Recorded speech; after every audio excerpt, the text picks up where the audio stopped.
On a quiet November evening in 1994, as the soft hum of suburban life carried through the air, Farah Frada, a devoted mother of three, returned home. Her car reversed slowly into the garage, unaware that within moments her life would be violently taken from her. A single shot pierced the silence, and then another. Farah collapsed to the ground, her hopes for the future fading with each breath. The sound of a car door closing, the roar of an engine, and then nothing. Across the street, a neighbor heard the shots. She saw the figure, a shadow in the night, slip away. But what no one knew was that a child, a mere 7 years old, had witnessed it all.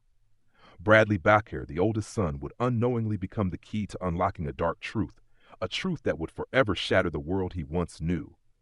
What had seemed like a random act of violence was far from it, and the true story, the twisted tale of betrayal, murder, and a father's cruel deception, was only beginning to unfold. Farah Frada was a woman with a warmth that filled the room, a loving mother, a devoted wife, and a woman full of hope. She had dreams, like so many others, of raising her three children in a safe and happy home. Her life, to those who knew her, was one of quiet joy, spent tending to her children, caring for those around her, and finding small moments of peace in an often chaotic world. But beneath the surface of this seemingly ordinary suburban life, a much darker reality existed, a reality that would, tragically, reveal itself on that fateful November evening. Farah had met Robert Bob Frada years earlier, a man who appeared charming, confident, and full of promises. They had both worked as ticket agents for American Airlines, their shared professions sparking an initial connection. Bob, a man with a commanding presence, captivated Farah with his confident demeanor.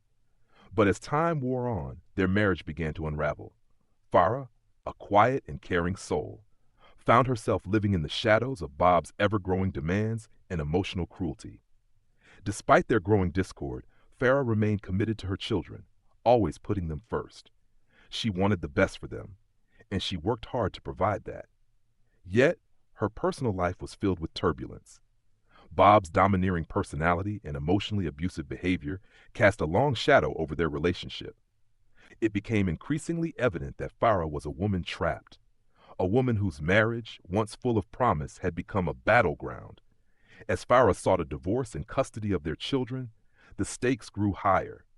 Bob's behavior became more erratic, his grip on control tightening. But Farah, despite the pressure, was determined to break free. As she fought to build a new life, Farah's strength and resilience began to show, but no one could have foreseen the tragic end that awaited her. On the evening of November 9th, 1994, her life would be taken away in the blink of an eye, an act that would forever change the lives of her children and those who loved her. It was a seemingly ordinary evening when Farah returned home. The sun had just dipped below the horizon, and the quiet suburban neighborhood was bathed in the soft glow of streetlights. Farah's car slowly reversed into her garage, just like any other night. But on this night, something was different. Something terrible was about to unfold. Across the street, in a home on a quiet tree-lined street, Laura Holscher sat nursing her infant son on the couch. The room was warm, filled with the soft, soothing sounds of a mother tending to her child. Laura had no reason to suspect that, just a few feet away, a tragedy was about to unfold. Suddenly, she heard it, a sharp, sudden sound that broke the stillness of the night. A pop. At first, Laura thought nothing of it. It could have been a car backfiring, she thought, or perhaps something else. But then she heard another. The second pop was unmistakable. It was the sound of a gunshot, and in that moment, everything changed. Laura's instincts kicked in. She looked out the window, trying to make sense of what was happening. Farah Frada was lying motionless on the ground. The garage lights flickered and then went dark. Laura's heart raced as she tried to make sense of the scene unfolding before her. Was it a robbery? Was it a random act of violence? She quickly grabbed her phone and dialed 911. "Someone's been shot," she said, her voice shaking. "I saw a man, a black male in dark clothes. He was lying in wait. I saw him shoot her." The dispatcher on the other end of the line urged Laura to stay calm, asking for more details. Laura explained that the shooter had disappeared behind a tree, and shortly after, a car pulled up to pick him up. The car, she noted, was a silver sedan with one headlight out. As Laura spoke, Her eyes never left the window. She watched in disbelief as the scene continued to unfold before her eyes. The tension in the air was thick. Her thoughts raced, but there was no time to make sense of it all. Farah Fratta was still lying there, her body unmoving. Minutes later, Laura's husband Mark arrived at the scene. He rushed over to Farah, but it was already clear that she was clinging to life by a thread. Her injuries were grave, 2 gunshot wounds to the head.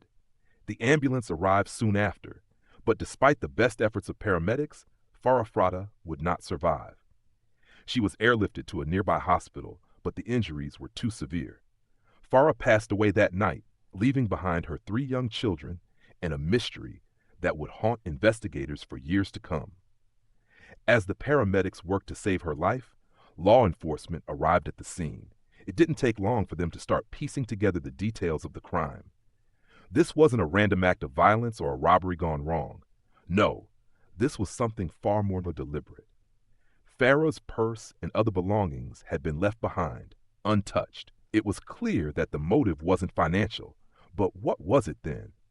Who would want to kill a mother of 3? Bob Fratta stood at the scene, his eyes scanning the chaos around him. The air was thick with tension, but he remained calm. The sight of his wife lying lifeless mere feet from where he stood seemed to have little impact on him. While those around him were consumed with shock and disbelief, Bob appeared to be only concerned with one thing: defending his alibi. His focus was not on the loss of his wife, nor on the trauma his children were undoubtedly experiencing, but on making sure his whereabouts were accounted for during the time of the murder. There, in the midst of the turmoil, Bob's behavior seemed out of place. It was as if he was acting more like a stranger than a grieving husband. His lack of concern, his cold detachment, caught the attention of the investigators immediately. This wasn't the reaction of a man whose life had just been torn apart. His primary concern was himself, his defense, his story. While others asked questions, Bob was already presenting his alibi. The police weren't the only ones who took note of this. Neighbors, friends, and even acquaintances began to reflect on Bob's behavior leading up to the murder. To those who knew him, the picture of a loving husband and father was hard to reconcile with the man they were seeing in the wake of Farah's death. Friends and coworkers who had witnessed Bob's life from the outside began to recall moments of tension between the couple, their broken marriage, and Bob's growing sense of control over his wife's every move. For those close to the Fratta family, it was becoming clear that this was no ordinary domestic dispute. It was something far more complicated. Farah Fratta, despite her best efforts, had been living in a marriage that had long since ceased to be healthy. While Bob had always projected an image of charm and confidence to the world, behind closed doors there was a darker side, a side that Farah had come to know all too well. Farah had tried to hold things together for the sake of her children, but as the years went by, her relationship with Bob deteriorated. Bob's domineering nature had gradually eroded the love they once shared. He was a man who had a desire for control over every aspect of Farah's life. This was a man who was not afraid to use manipulation, emotional cruelty, and harsh words to ensure that Farah remained under his thumb. Farah, a gentle and quiet soul, had begun to wither under the pressure. Bob's behavior had become erratic over time. Friends who once saw him as the life of the party now described him as moody and unpredictable. His emotional abuse was subtle, but it had left a lasting mark on Farah, one she could no longer ignore.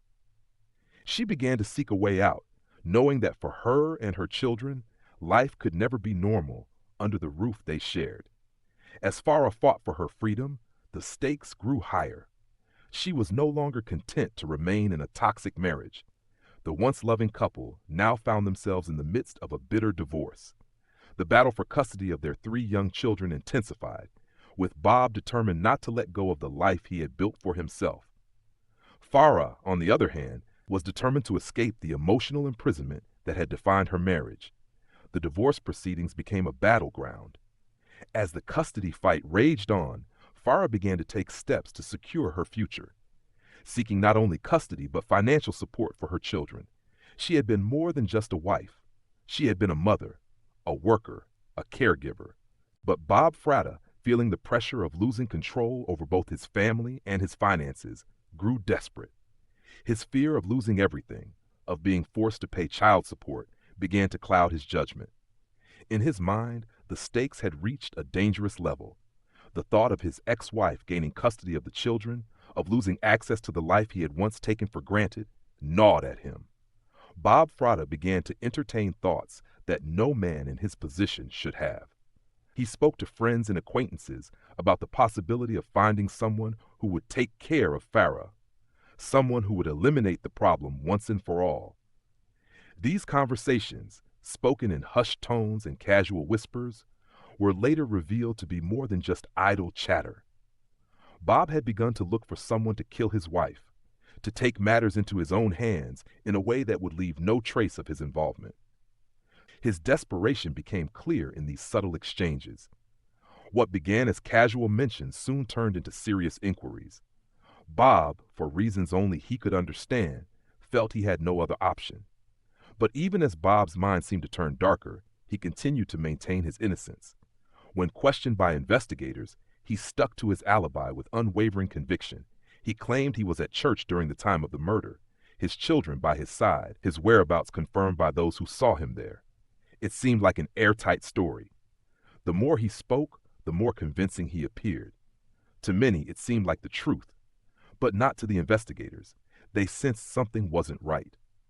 Bob's demeanor, his insistence on presenting his alibi in such a calculated manner, was the first crack in the facade of innocence. The detectives could not ignore the way Bob's behavior clashed with the gravity of the situation. He wasn't asking about his wife. He wasn't concerned about the details of the investigation. Instead, he was obsessed with proving his alibi, focusing on details that seemed to be of little importance. As the investigation continued, the focus slowly shifted. The detectives began to suspect that Bob Fratta's calmness, his focus on his own defense, might be more than just a strange reaction to grief. There was a growing sense that the truth was hiding in plain sight, masked by the very behaviors that should have raised alarms. The investigation delved deeper into Bob's history, unearthing more and more unsettling facts. He was not just a man going through a tough divorce. He was a man whose behavior and actions had raised red flags long before that fateful night. It wasn't just his demands for control over Farah that troubled investigators. It was his repeated efforts to manipulate and dominate every situation, every person around him. Yet still, there was no direct evidence to link him to the murder. And for a time, investigators had no choice but to keep searching, hoping to find that one crucial piece of the puzzle that would connect him to Farah's death. But sometimes, the key to unraveling a mystery lies not in what is said, but in what is left unsaid. It was in the gaps, in the strange alibis, in the odd behavior at the crime scene, that the truth was starting to reveal itself. Slowly, but unmistakably, Bob Fratta's role in Farah's death was far from over, and the journey to uncovering that truth was just beginning.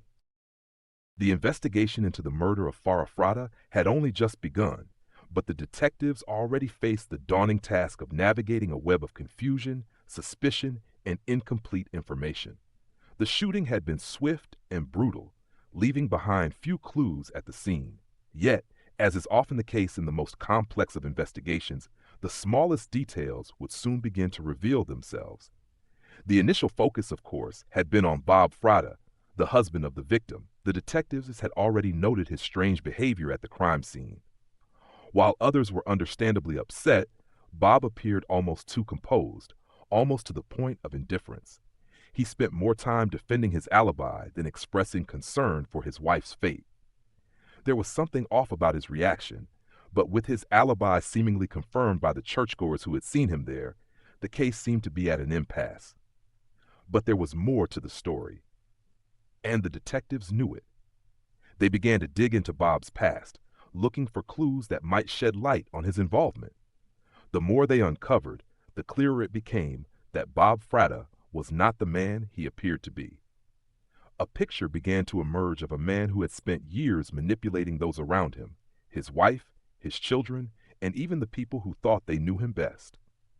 As investigators pored over his background, they learned of the tensions between Bob and Farah. which had only worsened as their divorce proceedings dragged on. The couple's troubled marriage had been well known among those close to them.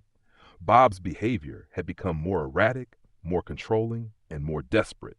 Farah's decision to end the marriage had left Bob seething with rage. He had much to lose: the children, the financial security, and most crucially, his sense of power. Farah was taking it all away from him, and in Bob's mind, there was only one way to stop it. While Bob had maintained his innocence, something about his behavior in the days leading up to the murder was beginning to raise red flags. Witnesses who had spoken with him at the gym recalled Bob's repeated complaints about the divorce and the prospect of losing custody of the children. He had become obsessed with the idea of losing everything. Some had even overheard him asking if anyone knew of a way to make his wife disappear. The questions were casual at first, as if Bob had never considered the possibility of taking such drastic action. But with each passing day, those casual comments seemed less like idle chatter and more like a desperate cry for help. It wasn't long before the investigators started to focus on Bob's interactions with Mary Gipp, a woman who seemed to have an unsettling connection to Bob. Gipp, who had once been involved with Bob's gym acquaintance, Joseph Pristash, became a key figure in the investigation. Investigators learned that Gipp had been a critical part of the chain that connected Bob to the murder. She had been in contact with Bob in the days leading up to the murder, and phone records soon revealed that they had been speaking frequently. Gipp's involvement raised the stakes, and soon she was under the investigators' microscope. The investigators, however, were still unsure of how far Bob's reach had gone in orchestrating the murder. There was no clear evidence linking him directly to the crime, and the mystery deepened as they continued to probe into his life.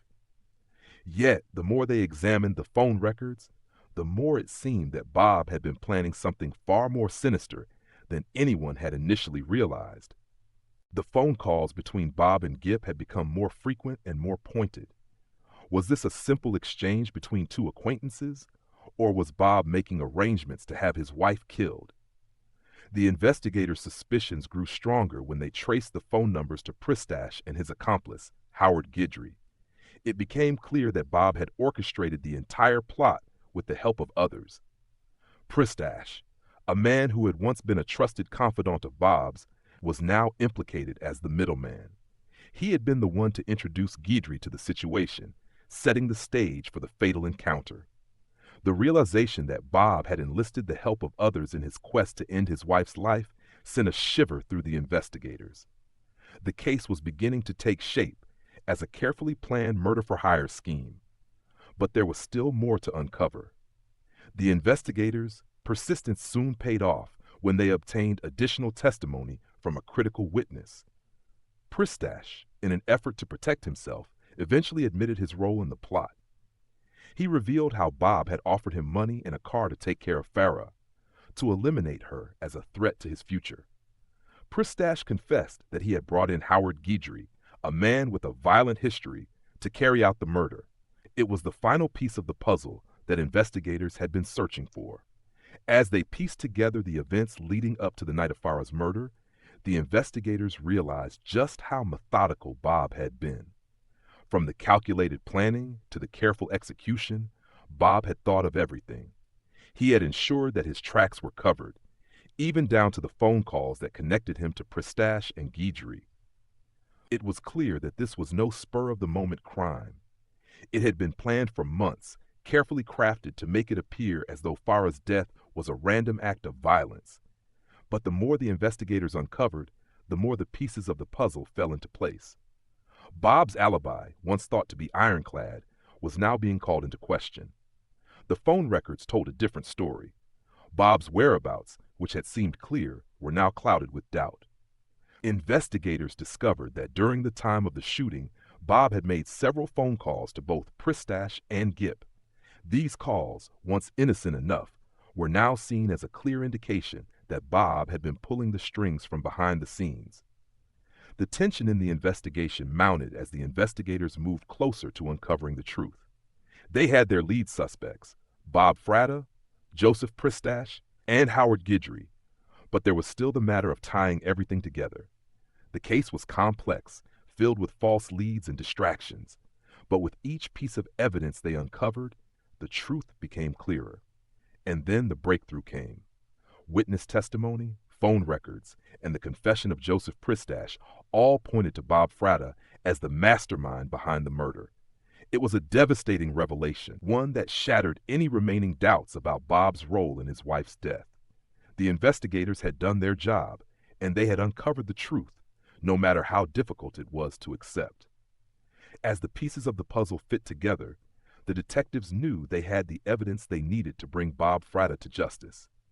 What had seemed like a random tragedy had, in reality, been a cold-blooded act of murder, carefully planned and executed by a man desperate to maintain control of his life at any cost. The investigation was far from over, but the evidence was undeniable. Bob Fratta's involvement in his wife's death was now irrefutable. The confession from Pristash was a pivotal moment in the investigation, but it was not enough to close the case. There was still the question of how Bob had managed to orchestrate the murder without directly involving himself. The key lay in Howard Guidry, the man who had actually pulled the trigger. But as the investigators dug into Guidry's past, they discovered that he, too, had ties to the Fratta case. It was as if every step Bob had taken to hide his involvement had been meticulously planned, and each step had left a trail for the investigators to follow. And follow they did. With the confession of Pristash and the evidence linking Bob to the murder, the case began to come together with chilling clarity. Bob Fratta had, in fact, orchestrated the murder of his wife, but he hadn't done it alone. He had enlisted the help of two other men, Pristash and Guidry, each of whom had played a crucial role in the execution of his plan. What had seemed like an innocent question, a passing remark about having his wife killed, had turned into a full-blown conspiracy. Bob had carefully chosen his accomplices, using them to execute his plan while keeping his own hands clean. The twist in the case, the revelation that Bob Fratta had hired someone to kill his wife, was a devastating one. It wasn't just a crime of passion, as many had initially suspected. It was a cold, calculated act of murder. Bob had plotted and planned for months, carefully arranging every detail to ensure that Farah's death would appear as anything but what it truly was, a deliberate and well-executed murder for hire. The betrayal was staggering. Bob, who had once promised to love and cherish Farah, had orchestrated her death with chilling precision. He had not only killed his wife, but had used the people around him to do it. His own family, his children, his friends, none of them had known the depths of his deception. The man they had all trusted was not the loving father and husband they thought he was. He was a man who had manipulated everyone around him for his own gain, willing to sacrifice the life of his wife to preserve his own. And the final betrayal came when Mary Gipp, the woman Bob had trusted, betrayed him for her own safety. She had been the one to connect Bob with Pristash, and Pristash had been the one to connect Bob to Guidry. Yet, when the heat of the investigation began to close in, Gipp turned on Bob, providing the authorities with the critical information that ultimately led to his arrest. It was a moment of reckoning, a moment when the truth finally emerged, and the once perfect facade of the Fratta family crumbled to dust. The revelation of Bob Fratta's involvement in his wife's murder sent shockwaves through the community. It was a story of manipulation, betrayal, and cold-hearted calculation. What had seemed like a random act of violence was in fact a well-planned murder for hire. And as the truth came to light, the weight of that truth left everyone reeling. The day had arrived, the day when the quiet, painful truth would finally be spoken aloud in a court of law. The moment the investigation had led to, the one that would ultimately seal the fate of Bob Fratta. Yet the words that would bring clarity to the case, the words that would unravel the final threads of deception, would come from the unlikeliest of sources, a 7-year-old boy named Bradley Baker. Bradley, a young child whose life had already been irreversibly altered by the death of his mother, Farah, found himself in the most unimaginable position. There, in the stark, imposing courtroom, he was about to give testimony that would change everything. But he did not fully understand the weight of his words, nor the gravity of what was about to transpire. At that moment, Bradley was simply a child, a boy who had lost his mother and whose world had been turned upside down. As he walked into the courtroom, hand in hand with the guardian, the air in the room thickened with tension. The trial of his father, Bob Fratta, had already revealed the chilling truth of the murder-for-hire plot, but it was Bradley's testimony that would confirm the reality of it all. The very man who had raised him, the father who had once been his protector, was now the man on trial for orchestrating the murder of his mother. For Bradley, it was a cruel twist of fate. He had no idea that his own words would seal his father's fate. Prosecutor Kelly Siegler, a woman who had been tirelessly working on the case, watched as the young boy took his seat on the witness stand. She had known this moment was coming. She had prepared for it. But nothing could have fully prepared her for the sight of the boy whose life had been torn apart by the very man who should have loved and protected him.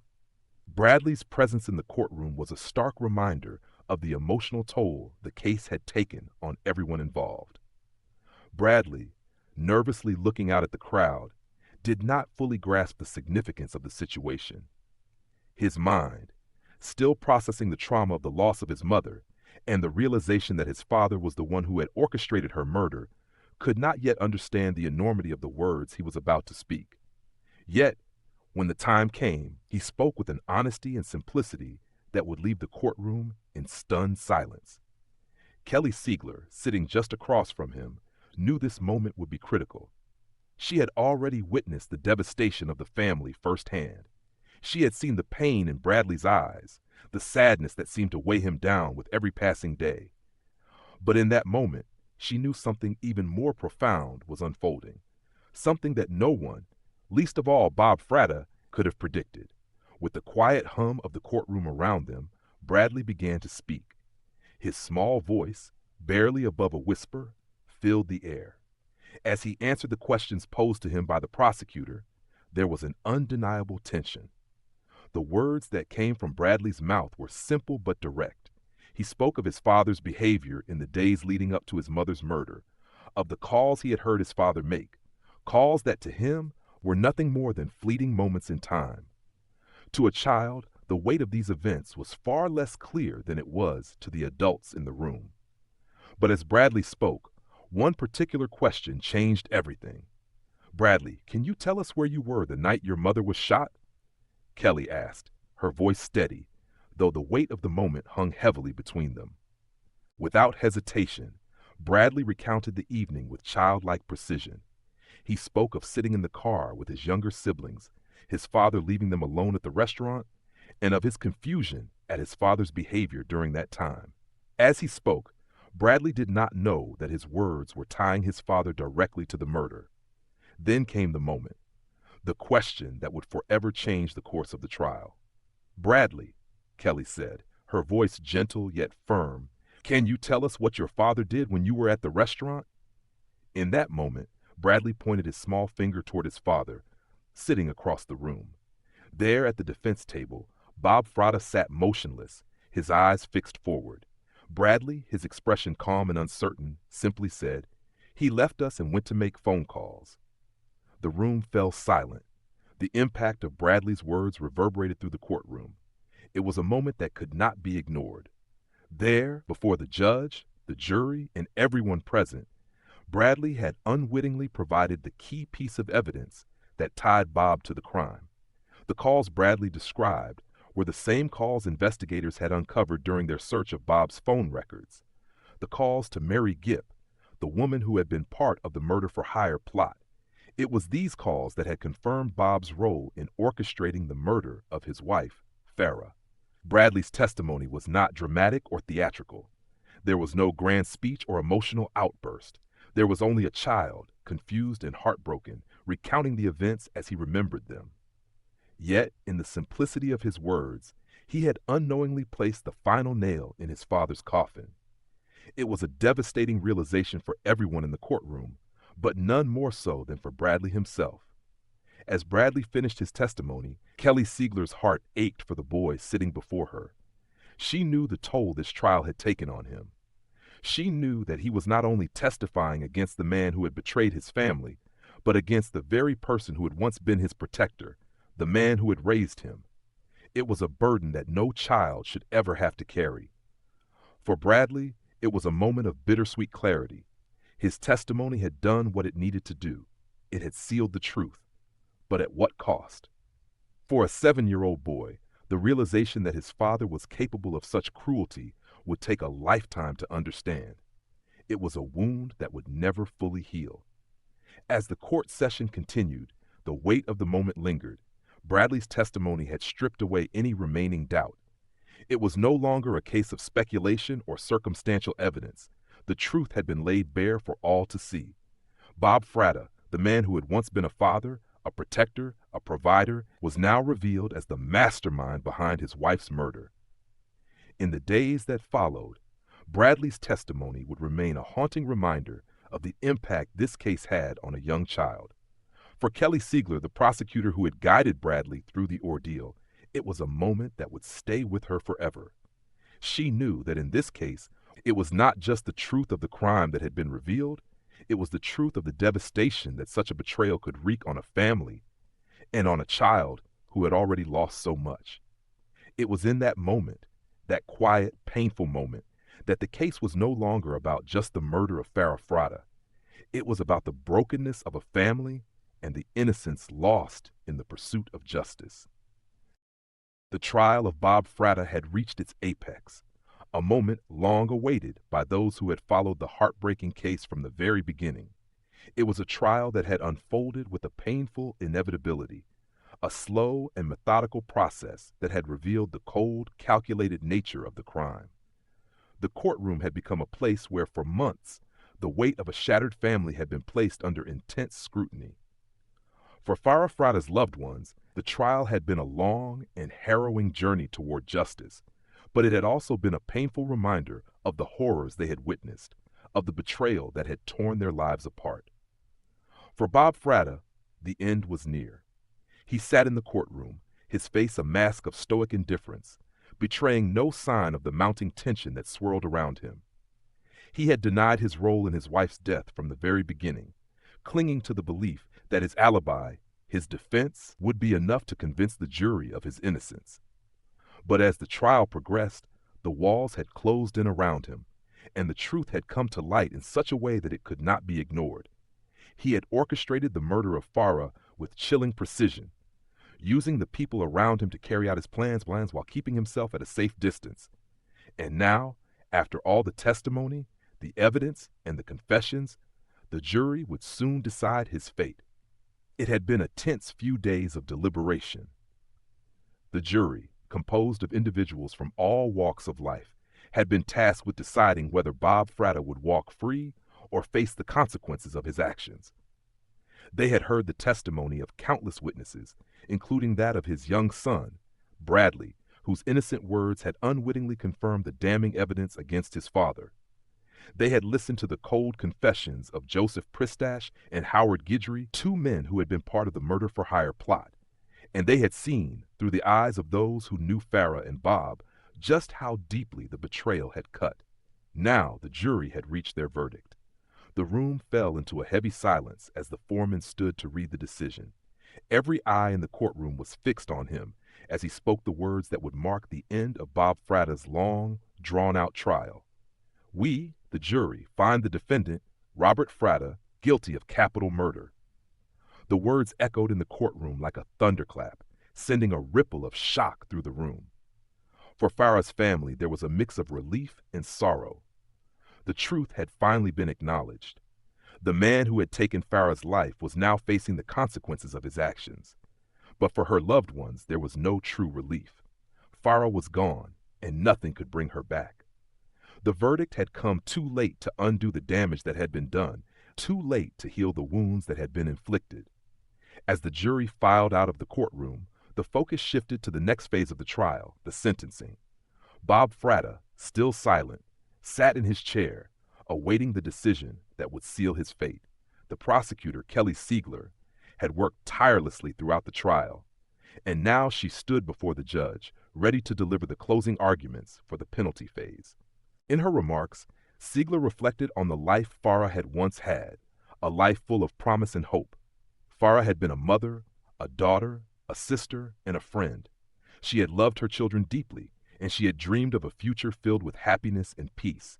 But that future had been stolen from her by the very person she had trusted the most, the man who had promised to protect her, the man who had once been her husband. Farah's death, Siegler argued, was not the result of a fleeting moment of passion or an accidental act.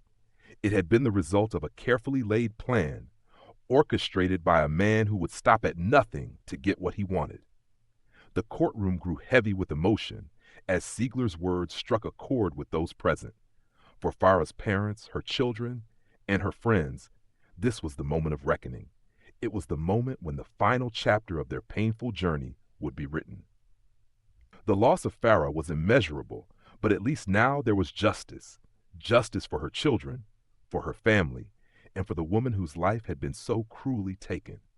Bob Fratta, sitting motionless in the defendant's chair, heard the words of the prosecutor and remained silent. Throughout the trial, he had maintained his innocence, refusing to acknowledge the magnitude of his actions. Now, facing the death penalty, he still showed no remorse, no sign of understanding the full scope of the damage he had caused. His eyes were fixed forward, but there was no emotion, no hint of the man he once had been. He was a figure of cold detachment, consumed by his own arrogance and refusal to face the truth of his actions. As the judge prepared to hand down the sentence, the courtroom remained silent, the air thick with anticipation. The decision had been made. Bob Fratta's fate was now sealed. The words came slowly, each one carrying the weight of the moment. Robert Fratta, having been convicted of capital murder, the court sentences you to death. The words hung in the air, final and irrevocable. The gavel came down with a sharp crack, and the court was adjourned. For Farah's family, the sentence brought a bittersweet sense of closure. The man who had murdered their daughter, their sister, their mother, had been held accountable for his actions. But that accountability could never replace the loss they had suffered. Farah's children would grow up without their mother, a void that would never be filled. And for Bradley, the boy who had been forced to testify against his own father, the emotional toll was just beginning. For the community, the trial had been a painful reminder of the darkness that could lurk behind closed doors, even in the most seemingly normal of families. The case had shaken the foundations of trust, revealing the ugly truth about the man who had once been a respected member of the community. It was a case that would linger in the minds of those who had followed it, a constant reminder of the fragility of life and the depths to which some would sink in the pursuit of their own desires. As Bob Fratta was led away, the courtroom emptied and the world moved on. But for those who had been touched by this tragedy, there was no moving on. There was only the knowledge that despite the verdict, some wounds would never fully heal. In the years following the conviction of Bob Fratta, Bradley Bakker's life has been marked by a quiet, painful journey of growth, healing, and understanding. A young boy at the time of his mother's murder, Bradley was thrust into a world no child should ever have to endure. The murder of his mother, Farah, was not just the loss of a parent, it was the loss of his innocence, his sense of trust, and his perception of the world around him. The man who should have been his protector, his father, had betrayed him in the most unimaginable way, orchestrating the murder of the woman who had loved him most. Bradley's testimony, which had unknowingly sealed his father's fate, was the first step in a long process of facing a truth that no child should ever have to face. At 7 years old, he found himself caught between the conflicting emotions of love for his father and the reality of his father's actions. For Bradley, the idea of justice was never clear-cut. How could a child understand the intricacies of law and morality when the most foundational truth of all had been shattered? In the years after the trial, Bradley struggled to come to terms with what had happened. His relationship with his father had been destroyed, but the emotional scars left by the betrayal ran much deeper. Every memory of his childhood, every moment he had spent with Bob was now tainted by the knowledge that his father had been the mastermind behind the crime that had forever changed his life. The very foundation of his identity, the man he had looked up to, had turned out to be a killer. Bradley's anger, though it was subdued by his age and understanding, was always present. It was an anger that lay hidden under the surface, but it shaped the way he interacted with the world. How could he trust anyone again? How could he reconcile the love he had once felt for a man who had caused so much pain? The emotions that swirled inside him, betrayal, confusion, sorrow, were too complex for a child to process alone. Yet as he grew older, those feelings did not dissipate. They simply found new forms of expression. In time, Bradley came to understand that his journey toward healing was not one he would walk alone. The support of his family, his mother's side of the family, was a critical part of his recovery. They had been his anchors, guiding him through the darkest days and offering him love when he felt abandoned. His mother's family, too, had been victims of Bob's actions. They, too, had to grapple with the knowledge that a man they once trusted had caused them immeasurable pain. But in their shared grief, they found solace in one another. As Bradley continued to grow, he found himself haunted not only by the loss of his mother, but by the fact that the person responsible for her death was someone he had once called family.